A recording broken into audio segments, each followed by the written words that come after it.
lest li jirreżenja jekk f'pajjiżna jiddaħħal l-abort. ċar ħafna il-President ta' Malta George Vella f'kummenti lil Net News dwar l-aħħar żviluppi rigward il-Private Members Bill li kien preżentat fil-Parlament biex l-abort ikun dekriminalizzat. Pożizzjoni tiegħi ċara. Kienet u tibqa' dak li kienet qabel tħall fil-Presidenza. Kont nitkellem ċar li jiena ma nifferma qatt bill li jinvolvi l-awtorizzazzjoni tal-qtil. Pożizzjoni kienet dik, muħata dik. Jiena ma nistax inżomm l-eżekuttiv milli jiddeċiedi dika sta l-Parlament, però mbagħad jien għandi l-libertà li jekk ma naqbilx ma' bill nirreżenja u nitlaq lejn id-dar. M'għandix problema. Mistoqsi jekk hux kontra din il-liġi fit-totalità tagħha, George Vella tenna l-pożizzjoni ċara tiegħu. Toqtol jew ma toqtolx, m'hemmx nofs mewt.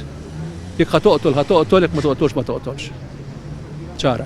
No ifs and buts. L-abbozz ta' liġi ġie mressaq fil-Parlament il-ġimgħa li għaddiet mid-deputat indipendenti Marlene Farrugia li biex tissostanzja l-pożizzjoni tagħha qalet li Malta l-uniku pajjiż fl-Unjoni Ewropea fejn l-abort għadu mhux legali. Ftit wara dan l-iżvilupp, il-Partit Nazzjonalista saħaq li jemmen bl-aktar mod assolut fil-ħajja mill-konċepiment sal-mewt u għalhekk ma jista' qatt ikun favur li l-abort ikun dekriminalizzat. Dan sostnieħ il-kap tal-Partit Nazzjonalista Bernard Grech f'messaġġ li għadda fuq il-medja soċjali.